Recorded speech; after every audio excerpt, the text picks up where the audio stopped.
Pemirsa, pemerintah Aceh Besar menegaskan tidak ada perayaan Tahun Baru atau melarang pesta Tahun Baru di lokasi objek wisata seperti pantai termasuk di hotel-hotel.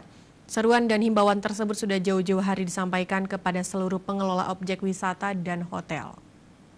Kita sudah buat himbauan tadi, ya, tidak ada kampung ini adalah perayaan. Dengan tegas, Bupati Aceh Besar Mawardi Ali menyampaikan Aceh Besar tidak ada perayaan pergantian tahun di Kabupaten Aceh Besar dan dihimbau kepada seluruh masyarakat termasuk pengelola objek wisata dan hotel agar tidak menggelar acara yang bersifat hura-hura atau yang mengarah pada pelanggaran syariat Islam.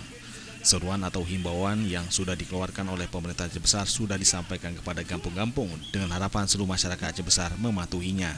Ada pesta-pesta dalam penyambutan tahun baru di Aceh Besar. Di objek-objek wisata, karena Termasuk di objek wisata. Paling banyak objek wisata kan objek Ya, wisata nanti. di objek wisata tidak boleh, apalagi di malam hari. Ini kita akan tetap menjaganya. Ya, tidak ada bakar mercon, tidak ada semuanya tidak ada yang sifatnya bertentangan dengan syariat Islam.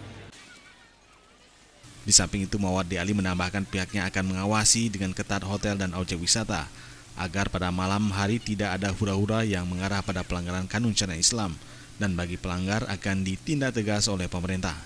Tim Liputan Aceh TV.